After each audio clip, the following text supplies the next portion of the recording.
Comment s'y prend un perceptron multicouche pour résoudre des problèmes non linéairement séparables? Concrètement, le réseau va déformer l'espace d'entrée au niveau de la couche cachée, donc la couche de neurones qui se situe entre la couche d'entrée et la couche de sortie, de façon à rendre le problème linéairement séparable. Il est donc possible pour un perceptron multicouche de résoudre n'importe quelle fonction non linéairement séparable par la simple utilisation de 3 couches de neurones. Nous allons maintenant décrire concrètement, de façon simple et intuitive, en utilisant le moins d'équations possible, la façon dont un réseau de neurones apprend. La première étape est l'encodage des données. En effet, pour notre cerveau, cette première étape consiste à transformer des stimulations physiques du monde réel en activité neuronale. Par exemple, l'activité photonique dans le cadre de la vision ou les stimulations acoustiques dans le cadre de l'audition.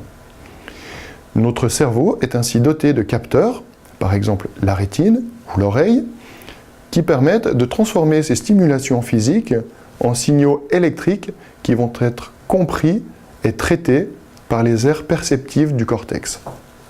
C'est ce que l'on appelle le processus de transduction. En d'autres termes, l'objectif sera de transformer la richesse du monde physique qui nous entoure en une matrice d'activité électrique pour un réseau de neurones biologiques, donc le cerveau, et en matrice d'activité mathématique pour un réseau de neurones artificiels. Donc, si le but de M. Anderson ou Neo, dans la fameuse trilogie Matrix, était de sortir de la matrice, à l'inverse, le but du chercheur qui essaie de comprendre la psyché est de comprendre comment la matrice est générée puis traitée par le cerveau.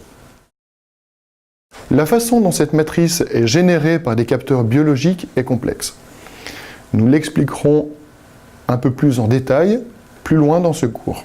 Pour comprendre les principes de fonctionnement des processus de transduction, nous allons tout d'abord expliquer et utiliser différents exemples beaucoup plus simples.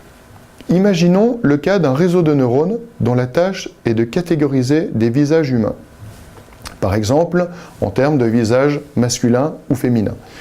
Nous pouvons prendre en entrée du réseau de neurones différents traits biométriques.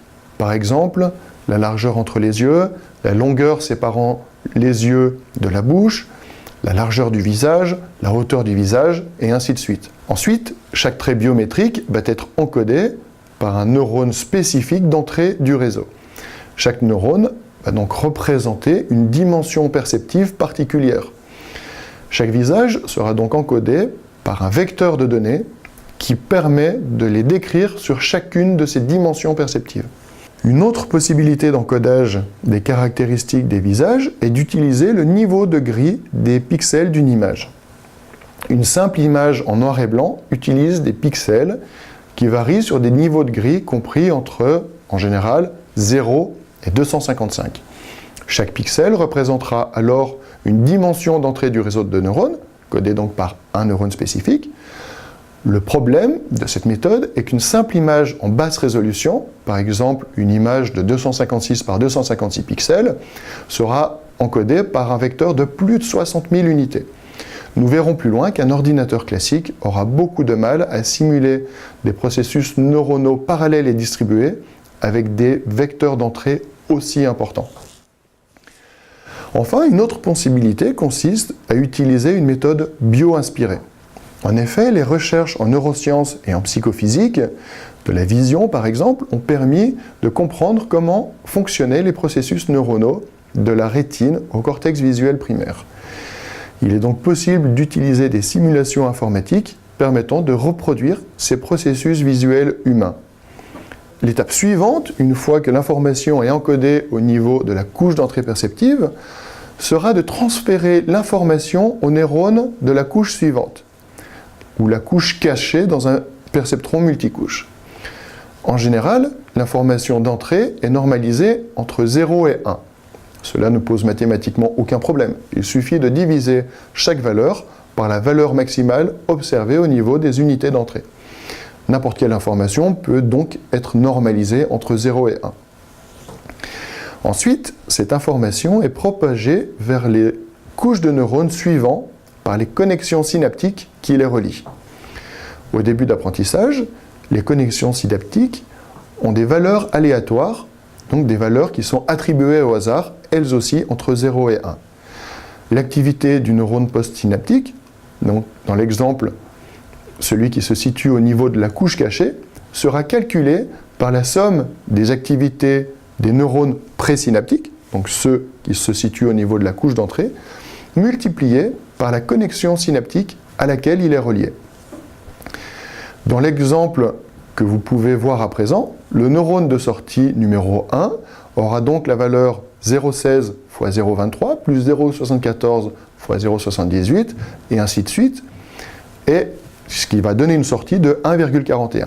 De la même façon, le neurone de sortie numéro 2 aura la valeur 1,07.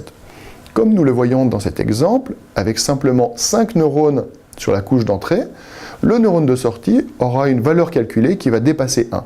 Imaginez donc la valeur du neurone s'il était relié à plusieurs milliers de neurones d'entrée, comme c'est le cas avec les réseaux de neurones biologiques. Les valeurs des neurones de la couche postsynaptique monteraient rapidement vers des valeurs qui sont complètement irréalistes.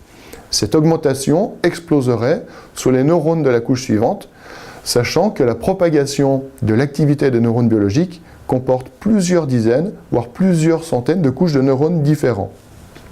Et, pire encore, plusieurs milliers, voire plusieurs dizaines de milliers de connexions synaptiques entre chaque couche.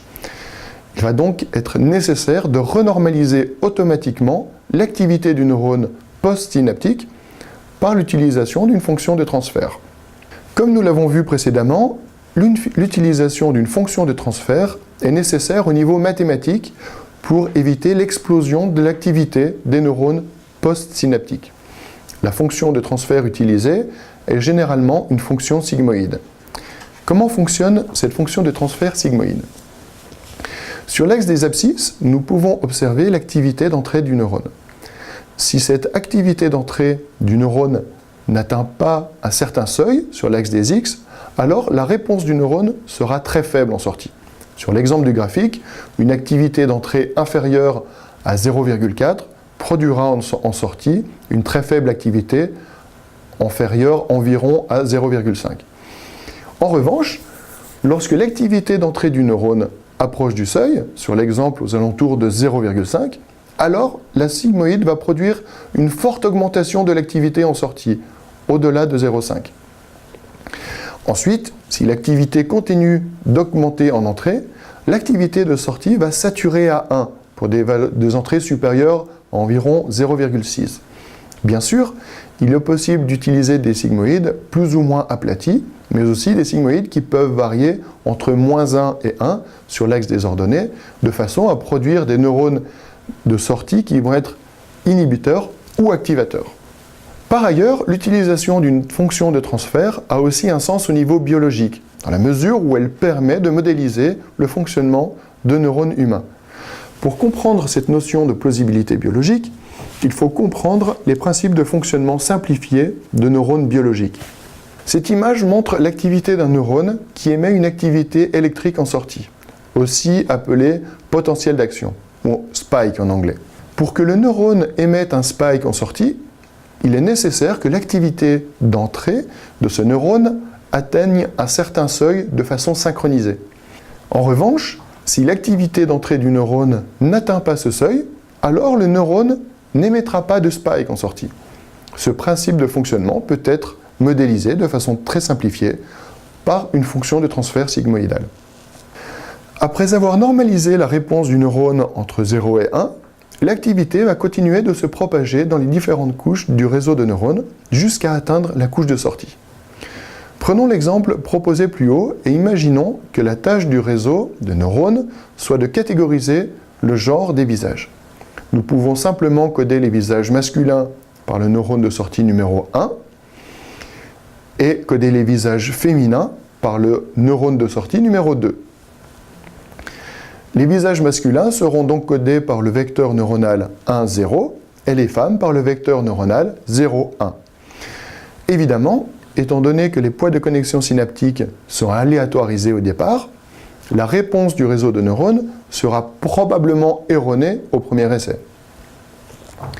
Ainsi, si la réponse attendue du réseau de neurones pour un visage masculin est 1, 0, la réponse observée du réseau de neurones suite à la propagation de l'activité dans la structure synaptique sera certainement fausse au premier passage.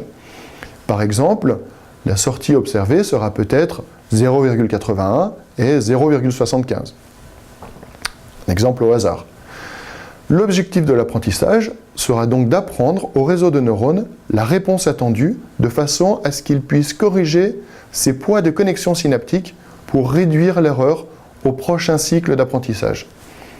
Ce fonctionnement est très proche de celui d'un enfant à qui on apprend ce qu'est un visage d'homme ou de femme, mais aussi un visage de colère ou de joie, ou le nom de son papa ou de sa maman.